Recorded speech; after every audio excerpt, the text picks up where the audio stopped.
Could you give us just a brief top contour of what the slow carb diet is? Sure. Yeah. The slow carb diet is intended to be a simple, easy to adhere to diet for people who have perhaps failed other diets that allows you to recompose your body. So improve muscle mass, decrease body fat percentage. And the rules are really simple.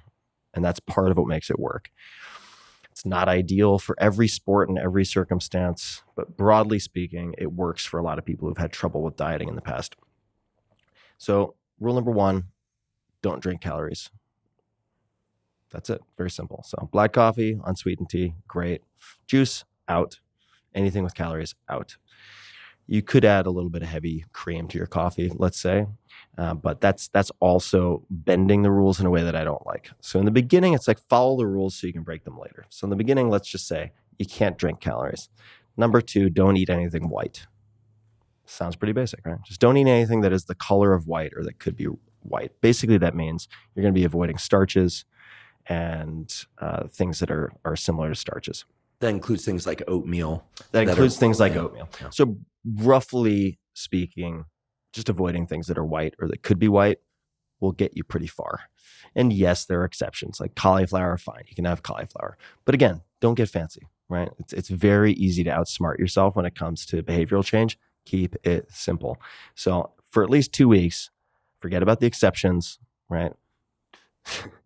Don't drink calories. Don't eat anything white. And then eat 30 grams of protein within 30 minutes of waking up. Okay, we got that. And then there are a few buckets you can choose from, right? So you have vegetables, beans and lentils, and then some type of protein. So you're going to come up with meals that you can follow without deviating for a period of 1 or 2 weeks. Just come up with the same meals. And that's going to sound boring, yes, but guess what? You do it already. You just might not realize it. And the lentils and the beans specifically as a prereq, we can get into some of the reasons, but add a lot of fiber and also inhibit appetite, right? So that's actually a very important component of these meals. And there may be a handful of other rules, but those are the basics. And then the redemption is take 1 day off per week and just go fucking crazy. That's cheat day. There are some epic cheat days out there. Some I've captured for myself. And anything goes. When I say anything, I do mean anything. So if you want to consume multiple pizzas, pints of ice cream, whatever, indulge. I left one out. No fruit during the week. So avoid fruit, avoid fructose. So agave nectar, anything that is sort of hidden sugar, avoid all that. So no added sweeteners, obviously, but avoid fruit and fructose. And again, it's not going to kill you. Guess what? If you're from European ancestry, your ancestors did not have like blueberries in the middle of winter, generally speaking, right? So you'll be fine for a few weeks. And then there's that cheat day. And cheat day, anything goes. The amount of damage you can do on cheat day is pretty limited. And there are ways you can mitigate that. There's a whole chapter called damage control in the 4-Hour Body. But focusing just on that diet and having 1 day off where you know you can do anything means when you are controlling yourself for those 6 days of the week, you're not giving up your favorite foods forever. You can even keep a list of all the things you want to eat on cheat day. And then you have free license to eat on cheat day. And that provides you with a release valve so that you can build in the cheating as opposed to having it occur as a failure point. And there are a handful of other things there. If you have Domino foods in the house, for instance, if you eat a lot of almonds or mixed nuts and you're just going to sit there compulsively eating them while you're sitting at your laptop, don't have what I call Domino foods in the house, which are going to really create some portion control issues. But broadly speaking, don't drink calories, don't eat things that are white. Take from 3 categories and build your meals out, and those are the meals that you follow. Do not eat fruit or fructose, and then cheat 1 day a week. And Saturday's a nice day for cheat day for most folks.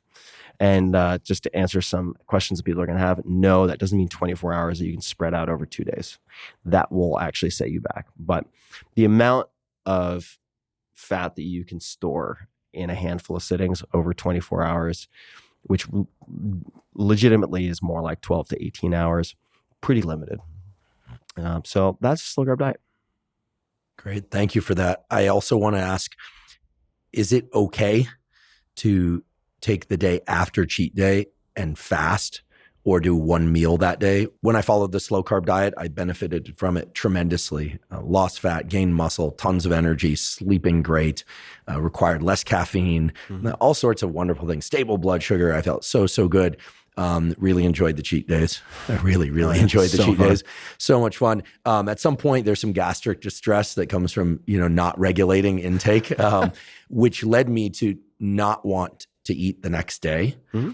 So I tended to do the cheat days on Sunday in my case. And then I would fast most of Monday, just water, black coffee, tea. And then I might have a small meal in the evening. And then by Tuesday, I was back on the slow carb diet. Does that seem like a sort of a detrimental deviation from the plan?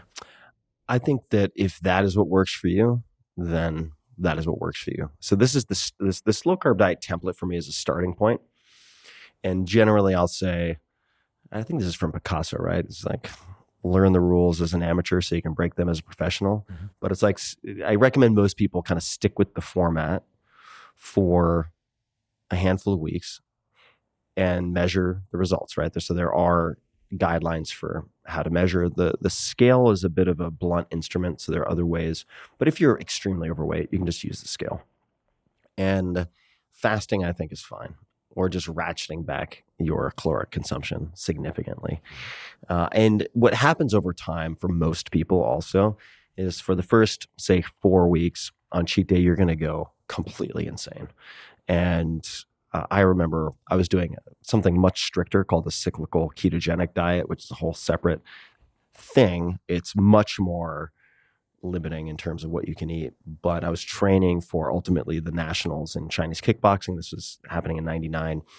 So I was training super hard. I was following a cyclical ketogenic diet, which meant I could eat very few things. But I did have this one cheat day. And I would do a glycogen depletion workout beforehand, which is one of the things you can do to limit the damage on cheat day. Do a glycogen depletion workout beforehand, and then I would just go crazy. I mean, I would drive to like Krispy Kreme, buy 12 donuts, and they would be gone by the time I got home. And it wasn't an hour away. It was like a 10-minute drive.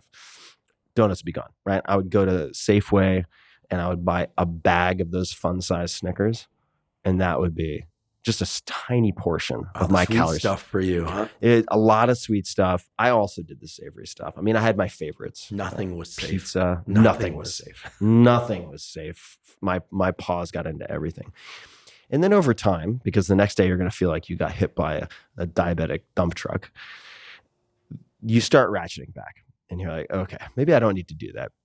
Maybe cheat day will just be 2 meals. Or maybe cheat day will just be like the pastries in the morning with the coffee. And you start to regulate a bit, generally. You don't have to, but over time you generally will.